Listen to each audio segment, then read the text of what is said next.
Hey everybody, Mr. Dave here. Welcome to the second episode of the beginner ukulele course for the Buckland Public Library.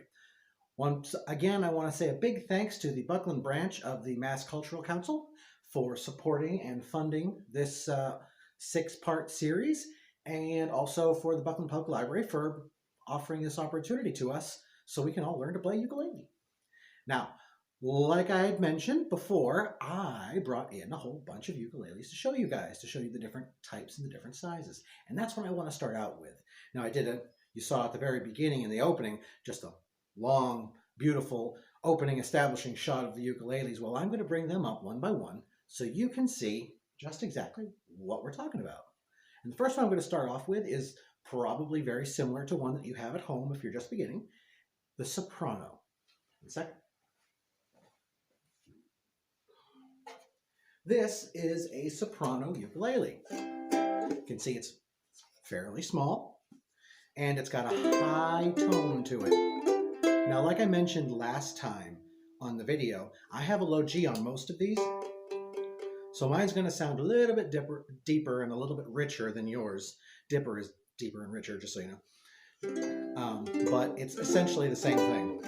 And you can see it's got a nice high, bright tone. And it's what most people think of traditionally as a ukulele. This is, in case you're curious, a Kala KA15ES. It's actually a discontinued series. They have a different K15 that's black now. This is because they changed the fretboard to walnut. This is a rosewood fretboard. But it's a nice little uke. They're fairly cheap. Got a really nice sound to them, as you can see. And I love this one. I love all of them, but I love them all. They're all nice. This is the Soprano. Next on the list is the one that you have been seeing me play for a while now. This is the concert size. Again, it's got the low G on there. You can see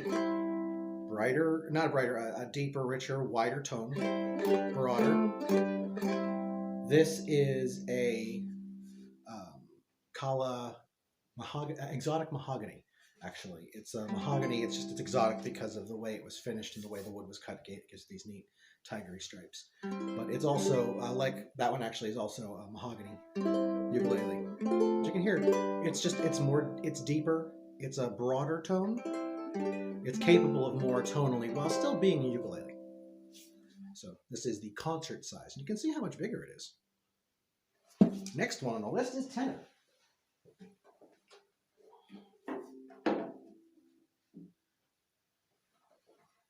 This is the tenor ukulele. You can see it's even bigger. Now this one's actually one of my few ukuleles that has a high G on the bottom.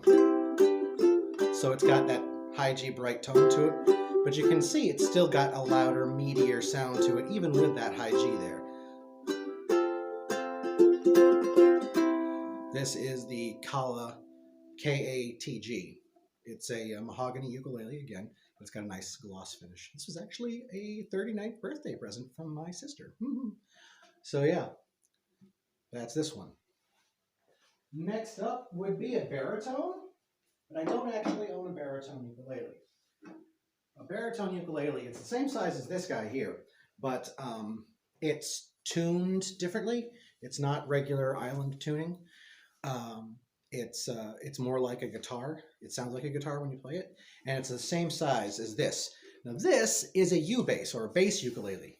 Now I'm gonna have to get close because it's kind of quiet without an amp, but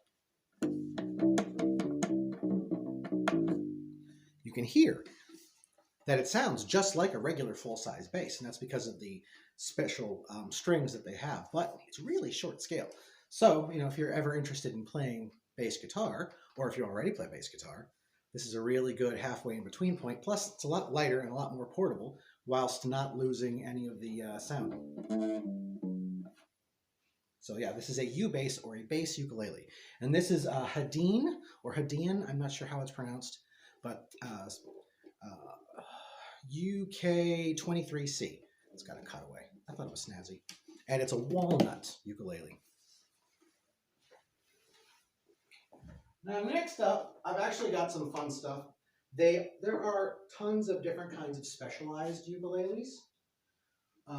You know, they're still ukuleles, but they are made a little differently to just achieve something else. This is actually called a guitarlele or a guitar-lele. It's a six-string ukulele that plays just like a full six-string guitar, except it's higher. And you can hear that it's got a really nice sound to it. This is a Kala, Kagl, and it's actually a tenor size, just like the Katg that I showed you earlier. It's the same size. It's made up the same way. The finish is slightly different. It's not a gloss finish, but this is a fun instrument that you can have a lot of fun with. But still, it's a fun instrument here. So if you're a guitar player and you want to do that ukulele thing, a guitar-lele or a guitar-lele is a really good choice. Also, when you get the hang of playing ukulele really well and you want to move up to guitar, this is a really good go-between because it'll sound the same and the chords won't change like it would on a guitar, but the fingerings on this and on a guitar are exactly the same, but the chords sound different. On this is a C chord. For a regular ukulele, it's like that. This is a C chord here. On a guitar, it's actually a G chord, but the fingering's the same. So this is a good fun go-between. And this is a guitar-lele, or a guitar-lele. That's what I usually say. And the last one I brought in, this is a fun one. This is a banjo-lele. And it's exactly what it sounds like. It's a banjo, but you play it like a ukulele.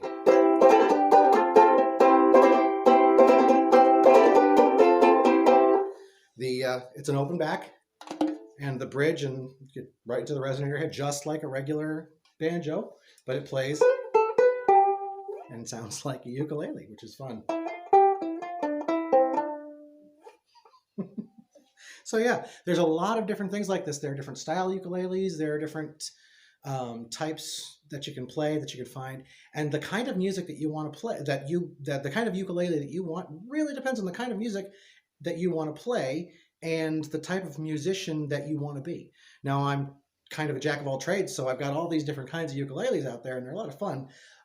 They have solid body electric ukuleles and electric basses that look and play just like an electric guitar. You can run them through an amplifier, and you can put distortion pedals on them or effects pedals and have a lot of fun that way. There are different types of specialized ukuleles. There are double and triple neck ukuleles. There's something called a harp-lele or a harp ukulele, which is a ukulele with a harp neck on it. And you can play it like a harp and a ukulele, or use the harps as sympathetic tone strings, drone strings. The type of ukuleles out there, it's huge. It's huge. There are slide ukuleles for if you're interested in slide style or lap guitar. There are ukuleles out there that are designed for that. There are ukuleles, dobro ukuleles, that have the tin face like a dobro guitar that you see a lot in roots country music and Delta blues. They're out there too. There are jazz style ukuleles that have the F holes in the top that are really good for playing, that give you that jazzy tone that you see in a lot of big band or in old pop music from the 20s through the 40s. If you can imagine it, there's probably ukulele out there. I mean, I've seen ukuleles made out of shovels. So there are lots of types out there. Find the ukulele that best fits you and what you want to do, and then have as much fun as you possibly can with it.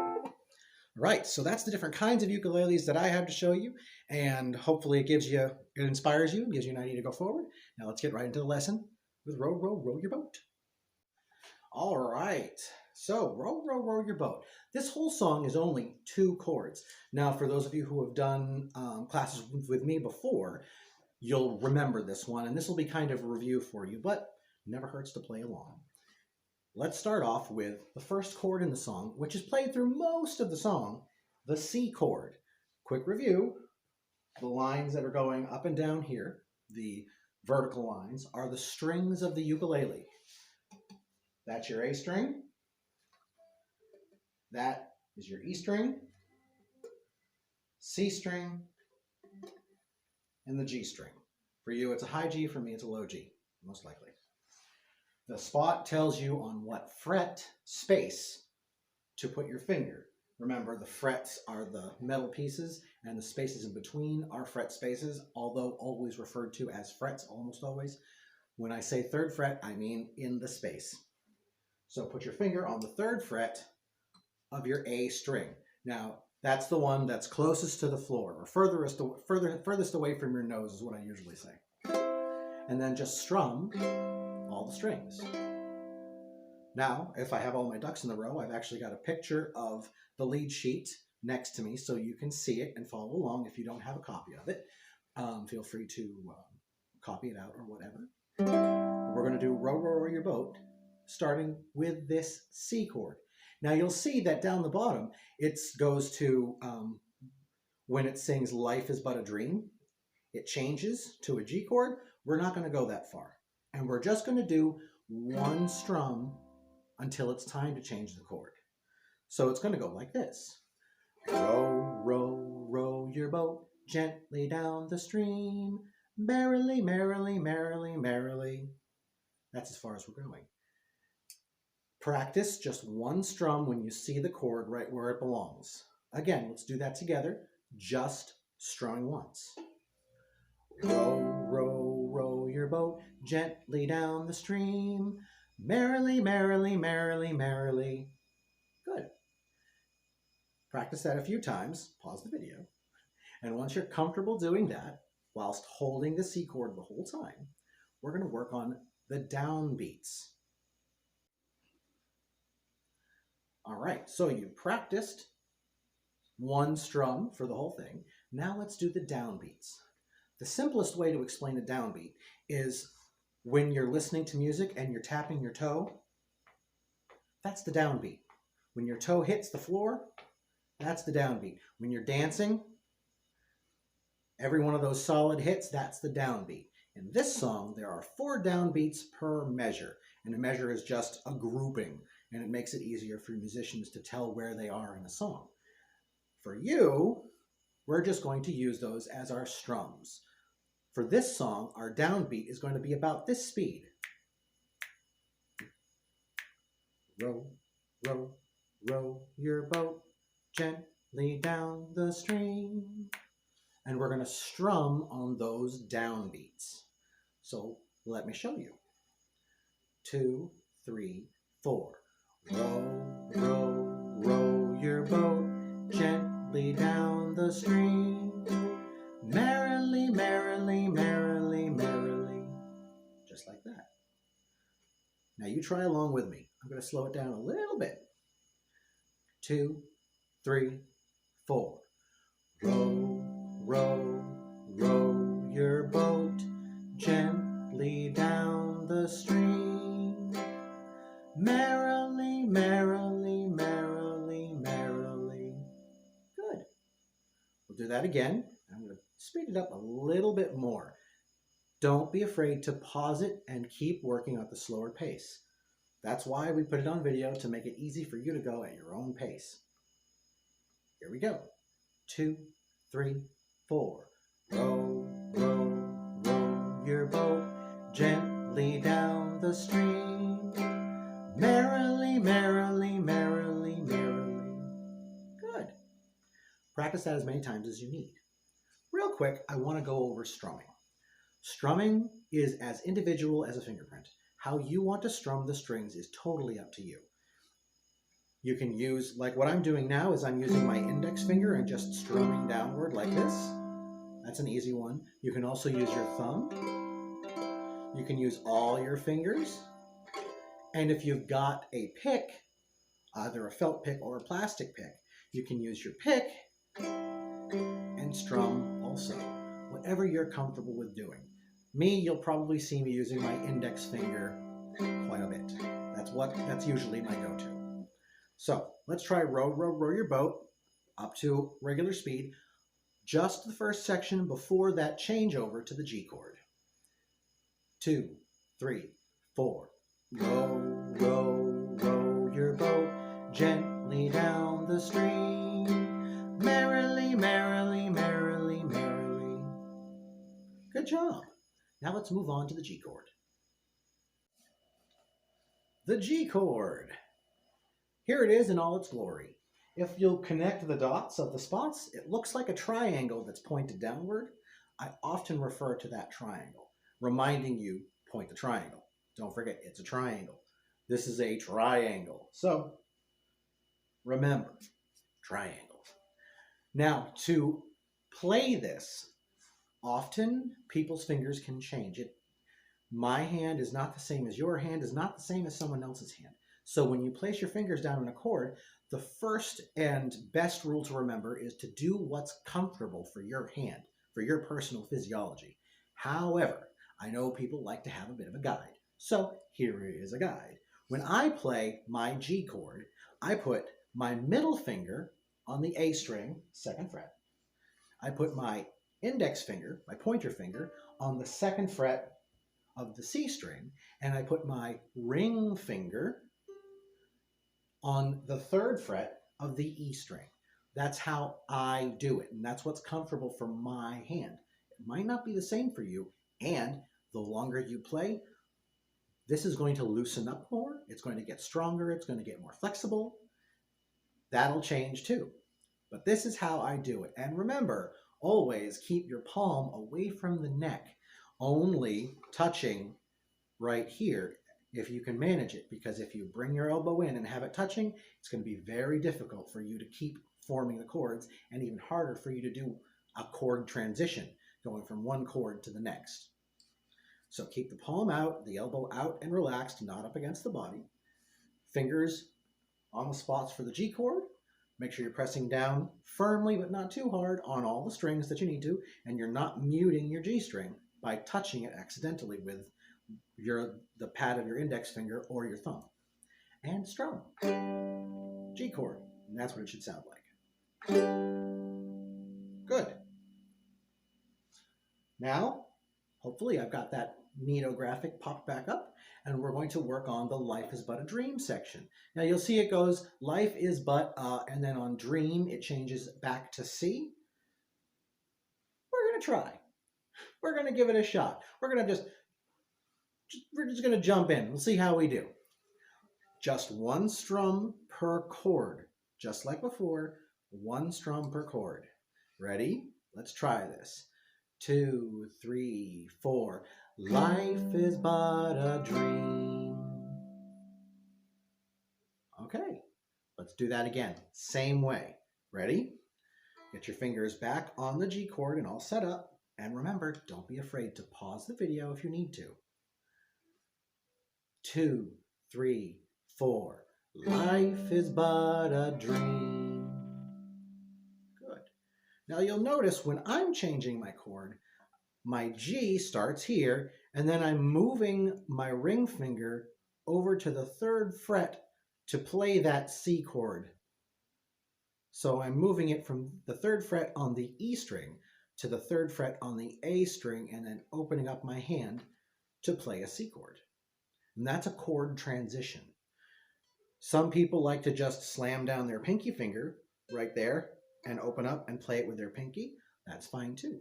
You can also just take your hand off completely and use a different finger. However, that's a little slower, and it can cause a little bit of a tempo trip up.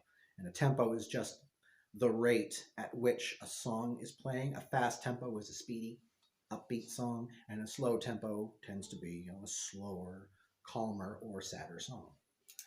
So that's my recommendation, is use your ring finger, shift it over, and play, or put your pinky down and open up for the C. Let's try that, focusing on the chord transition, your fingering. 1, 2, 3, 4. Life is but a dream. Good. Now I'm going to do it with my pinky so you can see that too. 2, 3, 4. Life is but a dream. Again, whatever is more comfortable for you right now. Okay, so practice that, pause the video, and then come back and let's do the downbeats of just the Life is But a Dream. All right, downbeats, Life is But a Dream. Slowly first. 2, 3, 4. life is but a dream. Now you can see I'm only playing that chord twice before I switch to the C. Not too bad. Let's do that again. 2, 3, 4. Life is but a dream. Good. Let's pick it up just a little bit. 2, 3, 4. Life is but a dream. Good. One more time. Life is but a dream. Awesome. Pause the video, practice that as much as you like, and when we come back, we're going to put the whole thing together with down strums. Okay, everybody, here it is, pop quiz time. Let's do the entire song, Row, Row, Row Your Boat, on this music, all down strums. Let's do it nice and slow first, and then we'll pick it up. 2, 3, 4. Row, row, row your boat gently down the stream. Merrily, merrily, merrily, merrily, life is but a dream. Good. Now going from the C to the G, we haven't covered yet. It's a little tricky. I won't lie, it's a little tricky, but perseverance and practice will get you there. So don't give up. Keep having fun. Keep playing. Keep working on it. Let's do that again, nice and slow. 2, 3, 4. Row, row, row your boat gently down the stream. Merrily, merrily, merrily, merrily, life is but a dream. Good. Now we'll pick it up just a little bit to make it a little more comfortable to sing. Pause the video, practice that much, and then come back and let's do it together. Okay, here we go. 2, 3, 4. Row, row, row your boat gently down the stream. Merrily, merrily, merrily, merrily, life is but a dream. Good. Let's do it again.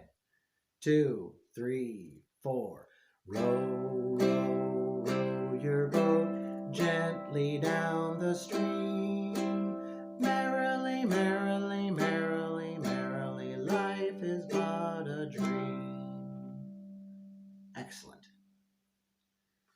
Okay, so practice that, and next week we'll continue on exploring more things with rhythm and strumming, because ukulele playing isn't just down strums. You can do a lot with different rhythm patterns, strumming on the uke.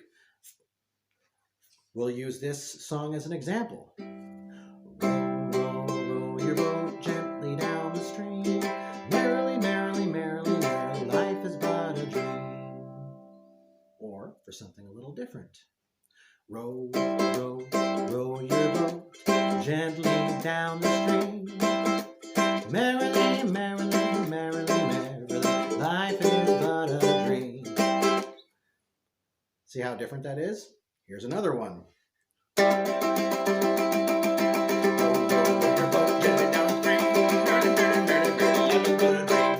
It's a little silly, but hey, what I'm trying to say is how you strum depends on the type of music you're playing. And you can take a piece of music and strum it differently and kind of make it your own arrangement of it, your own version of it. So get used to those down strums, and next week we will go over rhythm patterns. Thank you very much for joining me here at the Buckland Public Library, where dreams are made. And thanks again to the Buckland chapter of the Mass Cultural Council for funding and supporting us here at ukulele class. And feel free to email me or get a hold of me through the YouTube channel. I'll put the email up on the screen if you have any questions. Otherwise, keep uking, keep it having fun, and I'll see y'all next time. Bye.